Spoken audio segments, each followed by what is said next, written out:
ہمارے ہاں تو جو مسجد کے حجرے میں بیٹھ کے تنقید کر رہا ہوتا ہے نا مولویوں پہ، پیروں پہ، جماعتوں پہ، محفلوں پہ، مسجد کے حجرے میں بہت بڑا تجزیہ نگار جو ادھیڑ پدھیڑ کے رکھ رہا ہوتا ہے سب کی معاذ اللہ شخصیات کو، اس بندے کو آپ کو صبح 1.5 گھنٹے سے بیٹھا بحث کر رہا ہے، اس کو تسبیح دینا کہ 3 تسبیح درود شریف کی پڑھو، اسے کام یاد آ جاتا ہے، ساتھ اٹھ کے نکل جاتا ہے۔ بحث کرنا آسان اور عمل کرنا مشکل ہو گیا، کیونکہ ہمیں ذائقہ وہاں ملتا ہے۔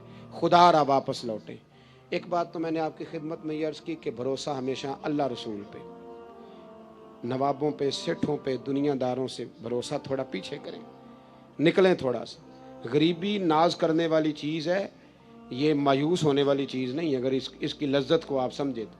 اور دوسری بات آپ کی خدمت میں یہ عرض کی، دنیا عارضی ہے تو اس کو عارضی ہی سمجھیں، آگے کے لیے بھی دیکھیں کہ ہمارے پاس کیا ہے۔ اور تیسری بات، ہمیں پتہ ہے کہ ہمارے پاس دنیا کا مال کتنا ہے، تو یہ بھی پتہ ہونا چاہیے، میرے جیسے بندے کو بھی پتہ ہونا چاہیے کہ اس نے کتنی تقریریں اس لیے کی ہیں کہ لوگ اسے جانیں، اس کے مرید بنیں، اس کے پیچھے بھاگیں، اور کتنی تقریریں اس نے اس لیے کی ہیں کہ اللہ رسول راضی ہو جائے، اسے پتہ ہونا چاہیے۔ ہمیں خبر ہوتی ہے، ہمارے پاس ساری وکیبلری موجود ہے، ساری ہماری ہسٹری ہم جانتے ہیں کہ کہاں ہم نے خیر کی ہے، کہاں ہم نے دکھاوا کیا ہے، کہاں ہماری نیت کیا تھی، کہاں ہمارا ارادہ کیا تھا۔ یہ وہ تربیت ہے جو انسان کو پاک کرتی ہے، یہ وہ تعلیمات ہیں جو میرے اور آپ کے رسول نے ہمیں عطا فرمائی ہیں۔ ایک سبق حضور نے بہت زیادہ دیا ہے، اور وہ یہ ہے کہ نیکیوں کے خزانے میں روز کچھ جمع کیا کرو۔ کس خزانے میں؟ چلے میں زیادہ تنگ نہیں کرتا، آپ بول پڑیں تو شکریہ، نہ بولیں تو میں تو جا ہی رہا ہوں۔ کس خزانے میں جمع کرنا ہے جی؟ اللہ آپ کو جزائے خیر دے۔ جس طرح ہمیں پتہ ہوتا ہے نا میرا مکان کتنے کا ہے، ہمیں پتہ ہوتا ہے میرا موبائل کتنے کا ہے، پتہ ہوتا ہے کہ میرے بینک میں پیسے کتنے ہیں، کیوں جی؟ پتہ ہوتا ہے نا، خبر ہوتی ہے ساری کہ اب میں کتنے میں ہوں، اب میں کتنے، پتہ ہوتا ہے نا۔ اسی طرح نا ہمیں یہ بھی پتہ ہوتا ہے کہ میرے پاس نیکیاں کتنی ہیں، ہمیں پتہ ہوتا ہے۔ ہم ذکر کریں نہ کریں، بات کریں، ہمیں خبر ہوتی ہے، لیکن پیسے کم پڑ جائیں تو بڑھانے کے لیے صبح محنت شروع کر دیتے ہیں۔ نیکیوں کے خزانے میں کوئی شے نہیں، اس کے لیے صرف عاجزی کرتے ہیں، کہتے ہیں میرے پلے نیکی کوئی نہیں، تے نیکی کوئی نہیں تے نیکی کار، عاجزی کر رہا ہے جی، بڑا گناہگار ہاں تے نیکو کار ہو، اس لیے کہ حضور نیک بنانے آئے ہیں۔ نیکی نہیں تو میاں نیکی کر، نیکیوں کے خزانے میں روز کچھ جمع کر، کچھ پروگرام بنا۔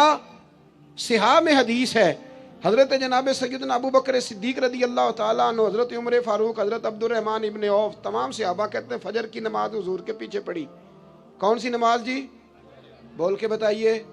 چلو میں دعا کرنے لگا ہوں، آپ آمین کہنا۔ آج سویرے اللہ ہم سب کو فجر با جماعت عطا فرمائے۔ یار آمین تے آگ سڑو، ابھی تو دعا مانگی ہے، قسم تھوڑی اٹھوائی ہے۔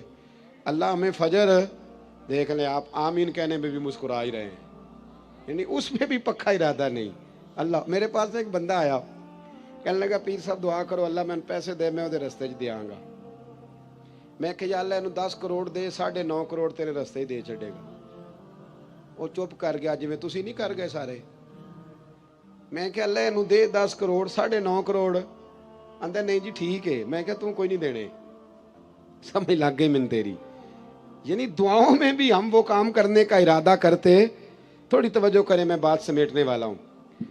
کہتے ہیں صحابہ کرام کہ ہم نے حضور کے پیچھے نماز پڑھی تو فجر کی نماز کے بعد ہی نبی کریم علیہ السلام نے سوال پوچھا۔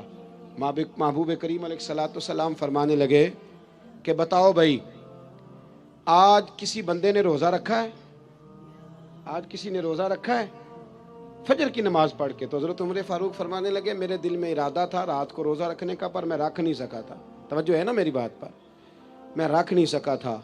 جب حضور نے پوچھا نہ رکھا ہے دوسری دفعہ، تو کہتے ہیں اور تو کوئی نہ بولا، جناب صدیق اکبر بولے۔ عرض کرنے لگے حضور اگر آپ حکم نہ دیتے تو میں نہ بتاتا الحمدللہ میں نے روزہ رکھا ہے۔ حضور علیہ السلام نے فرمایا فوراً، فرمایا بھائی کیا تم میں سے کسی نے کسی بیمار کی تیمارداری کی ہے؟ تو حضرت عمر بولے، عرض کرنے لگے حضور ابھی تو فجر پڑی ہے، گھر جائیں گے تو تیمارداری کریں گے نا۔ تو محبوب نے دوبارہ پوچھا، فرمایا چلو بتاؤ یار کسی نے تیمارداری کی ہے؟ تو حضرت صدیق اکبر بولے فجر پڑھنے آئے۔ کہا حضور میں نے کی ہے۔ حضور نے فرمایا کس طرح بتاؤ؟ عرض کی حضور 2-3 دن سے حضرت عبد الرحمن ابن عوف نماز پڑھنے نہیں آ رہے تھے، میں نے رات کو پتہ کیا تو پتہ چلا بیمار ہیں. مجھے پتہ ہے کہ رات کو وہ جلدی سو جاتے ہیں پر وہ تہجد میں ضرور اٹھتے ہیں. تو یا رسول اللہ میں ذرا جلدی اٹھا تھا تو فجر پڑھنے سے پہلے پہلے تیمارداری کر کے آیا ہوں.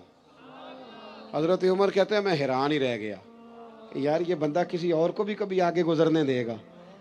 فرماتے ہیں حضور نے تیسرا سوال پوچھا, بتاؤ کسی نے کسی مسکین کو کھانا دیا ہے؟ تو حضرت عمر کہتے ہیں میں پھر بولا حضور ابھی تو دن چڑھا ہے, فجر پڑی ہے, باہر نکلیں گے تو کسی مسکین کو دیں گے. تو حضور مسکرائے, فرمایا عمر تو ذرا چپ نہیں کرتا؟